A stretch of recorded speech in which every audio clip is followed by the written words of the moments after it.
Here's your First Warn Weather Forecast First, sponsored by Anderson Collision Center. Visit driveanderson.com. It was a mild day in the state line today, especially compared to where we have been earlier this week.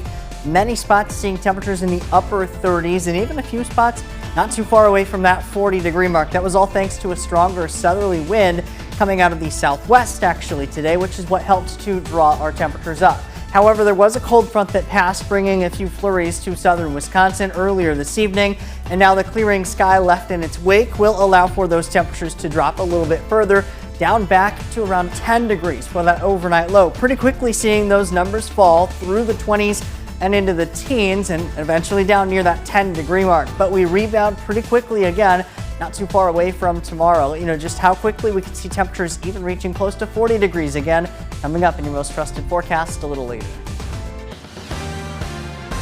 Right now, a fire in Freeport leaves a business in shambles, the loss for the business and the community.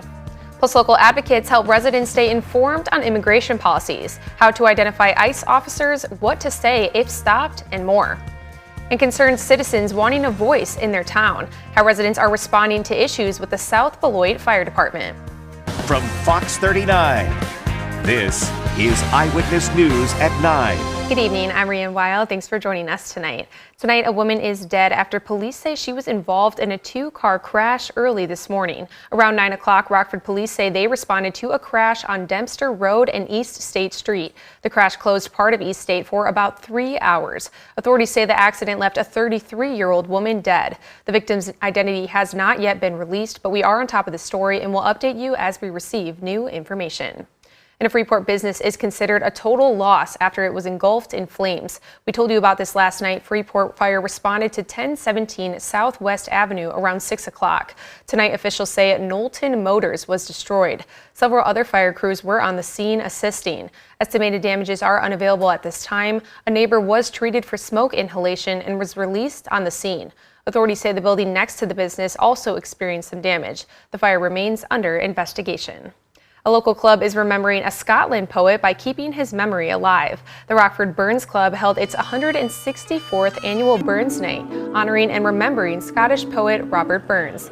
The celebration today was in honor of what would have been Robert's 266th birthday. Local musicians, bands, and performers showed up for the big night. A traditional Burns Night includes a heartfelt address to a haggis, toasting the man of honor with a dram of Scotch whiskey, something all Scotch enthusiasts celebrate around the world.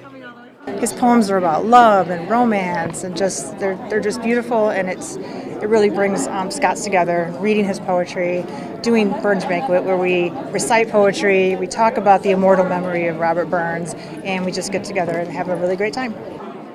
Burke says the Scottish community in Rockford is strong, and they had people from as far away as Georgia come out to the event tonight.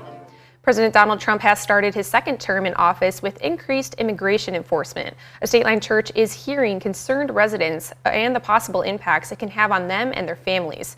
Eyewitness News reporter Blake Dietz learned more. People are scared. Victoria De La Rosa speaks to a full crowd at Unitarian Universalist Church in Rockford. Whether concerned for themselves or others, De La Rosa says everyone in attendance is feeling the effects of the Trump administration's immigration policies. A lot of people don't know how the new policies or new practices can affect themselves or might affect somebody that they care for and love. And so people are very nervous, people are very scared. And so these kind of forums can help reduce that kind of fear and panic. Immigration has been front of mind since Trump took office. This week, federal immigration agents announced more than 460 arrests across multiple states, including Illinois. Across the state, school and police departments have released statements clarifying their stances on immigration law enforcement. Immigration lawyer Sarah Dady says that's why she put together a Know Your Rights information session. I'm getting a lot of calls from people who are very concerned about their situation or the situation of a loved one. So I've certainly received a lot of calls, and people are asking the same questions. If I'm stopped by immigration, what do I do? Can I trust the police in Illinois? And so it's better just to have a public event, and so people know what their rights are generally, and it sets their minds at ease. Information included how to identify ICE officers, what to say if stopped, and even what to look for in a warrant. De La Rosa hopes that knowledge can lead to safety. I make sure to tell them to get their information from reliable sources, and then I point out that there's a lot of good people in our area, and that we belong to, that we're in a city that is welcoming. There's a lot of good people in the area, and not everybody is looking to kick out their neighbors and their loved ones. In Rockford, for your home team, I'm Blake Dietz. Local residents are also concerned about merging the services of the South Beloit Fire Department with the town of Beloit, Wisconsin. Residents and city council members met today to discuss the transition for the second time this week. The two cities have been sharing a fire department since October of last year. Staffing shortages have led Beloit to start providing full-time staff to South Beloit. Residents say the meeting was more productive today than Tuesdays and that they should be more involved with major decisions like these. It's going to take time for people to learn what's actually going on, but the end goal here is a solution. So hopefully the councilman could take back to the council that there should be a citizens committee. I do agree with that, and hopefully that will help drive some of these issues to be fixed. Beloit says having only 2 firemen on staff per shift is not sufficient to respond to local emergencies, and the department relies too much on mutual aid from other departments. More local groups were helping residents feel seen and heard today. A community fair was held at Second First Church. Organizations representing LGBTQIA+ residents and their allies gathered to give residents a voice when it comes to their worries and concerns. One member in attendance says today's goal was to offer resources and a safe space for community members to feel comfortable in.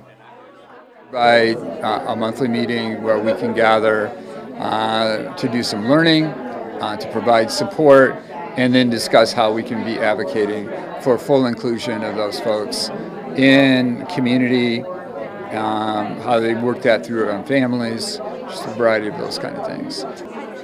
Langhoff says in a world where people often feel overlooked or unsafe, it's important for them to have people and resources to turn to.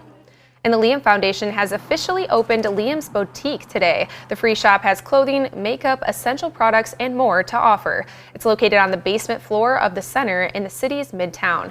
This has remained a pop-up store for a while, but now it's officially open as a free closet for community members. The boutique uses its donations from residents to help give back.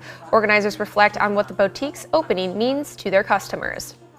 We really wanted the space to be a place for people to come and get the items that they need. A lot of our clientele are transgender, and when you come out and you need a completely different wardrobe, it can be extremely expensive. And on top of that, you don't know where to donate your old clothes, so it's kind of just like a perpetual clothing swap. The drop-in hours are Monday, Wednesday, and Friday from 10 a.m. to 5 p.m. every week.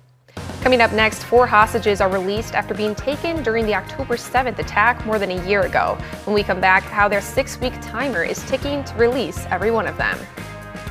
Our high temperatures today reached the upper 30s for many of us. A little bit of an up and down pattern in the short term, but it does come with some stronger winds. I'll let you know how the winds could impact each day's high temperature coming up in just a few minutes.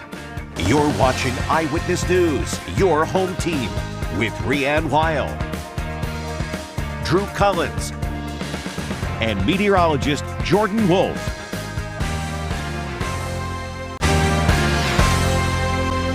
Today, Hamas released 4 female Israeli soldiers. The youngest, who is 19, were handed over to the Red Cross, who delivered them safely to IDF forces.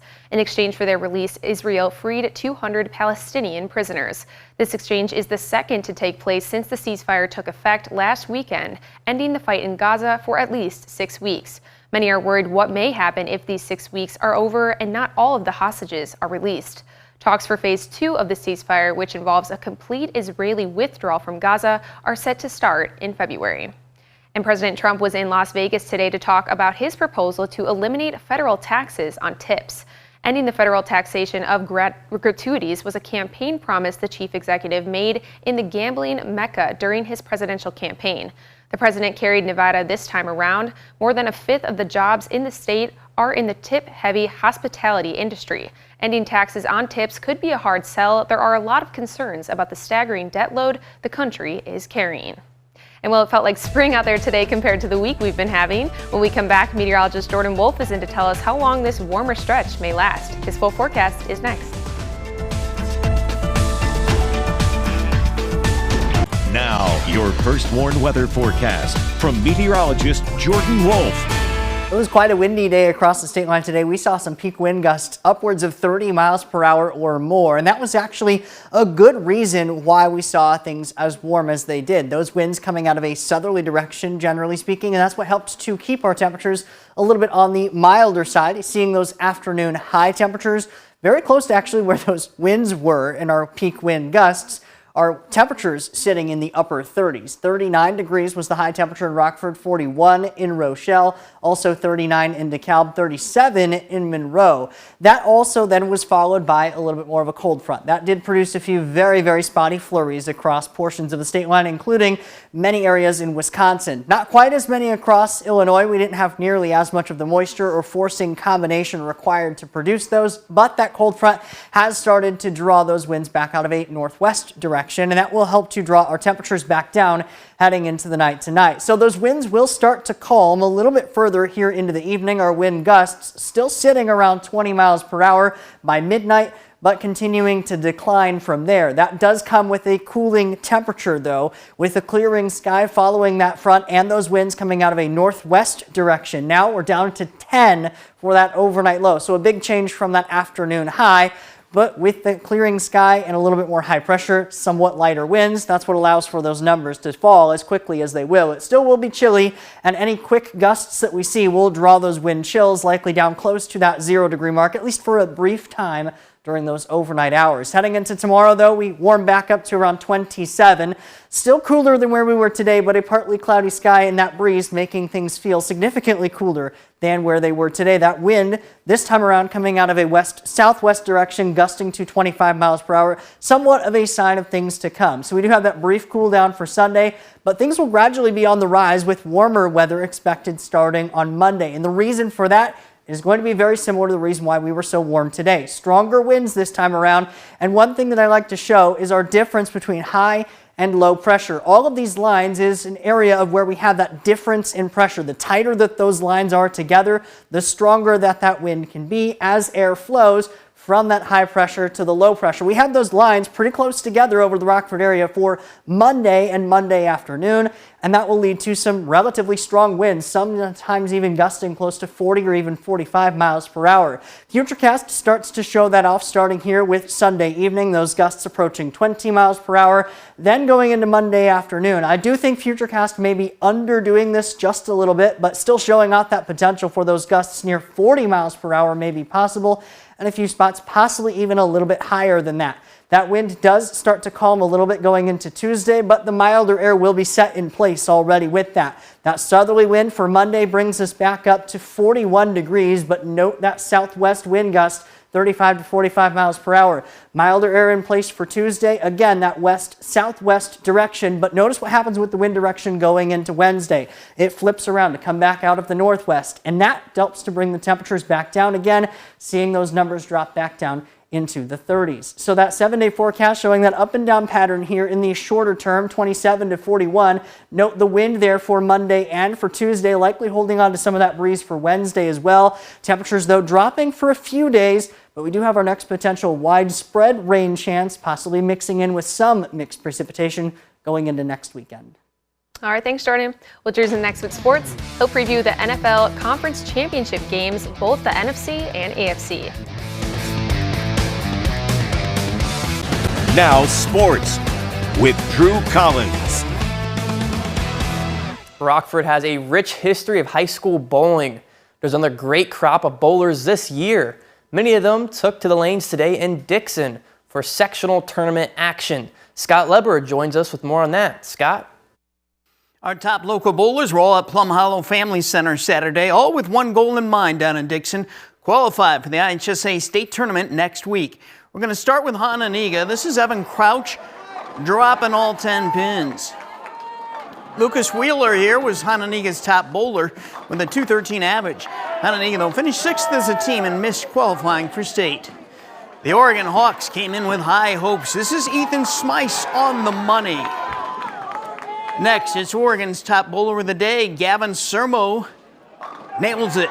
Oregon finished in 3rd place to qualify for state. And now for the favorite coming in, the Harlem Huskies. That's Braylon Carpenter clearing the deck for a spare. Fabulous freshman Benjamin Dolly takes aim next. Oh, the freshman is cool. He had a .215 average for his 6 games. Simon Axe follows that up with another Harlem strike. Harlem won the team championship. Harlem, Dixon, Oregon, and Huntley captured the top 4 places and trips to state. The Huskies celebrating here with their championship with their trophy pokey, their own version of the hokey pokey. The way we performed is like nothing we've ever seen before out of this team. I mean, our connection with each other is just out of this world, and just the way we communicate with each other, how we can go on the lanes and just win. This group of guys, you know, the love we have for each other, and you know, the chemistry that we have, it's something special, truly. And I think in that regards, we really had a successful day. Once again, these are the 4 teams that qualified for state: Harlem, Dixon, Oregon, and Huntley. State will be held next Friday and Saturday in O'Fallon, down by St. Louis. Drew? Thanks, Scott. Gotta love the Bowlers getting after it.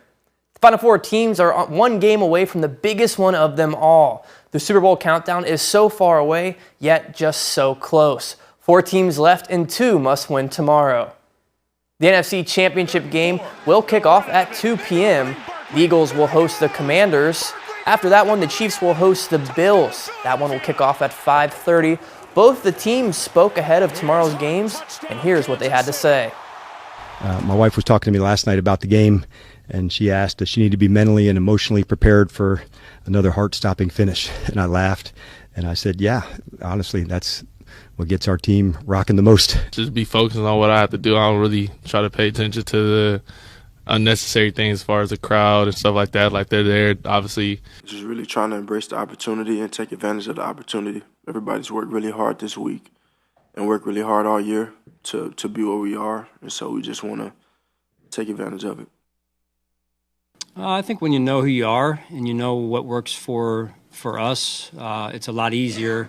If you have to adjust things this time of year, then it gets more difficult perhaps. But we've been taking the same approach rather consistently all season. I feel like we've played them just as much as we've played the guys in our division, and you know, with that comes familiarity, new wrinkles here and there throughout the game, but you know, they know who we are, we know who they are. Just about getting everybody in the right positions to succeed, and going out there and playing fast. And I don't think anyone's making this too big of a moment. Everybody knows how big it is, but at the same time, we go about our process. That's sports. We'll be right back. The first Warn Interactive radar from Rockford Glass & More shows off somewhat of a clear sky that we have here into the night tonight following a cold front that passed through. Our temperatures with that clear sky going to drop all the way down to 10 for that overnight low. We rebound only into the 20s for tomorrow, but we do get a partly cloudy sky. More cloud cover on the way, though, with some stronger winds. That does bring our temperature back up for Monday into the 40s. That could come with some strong winds near 45 miles per hour. Jordan, and thank you for joining us. We'll see you tomorrow night.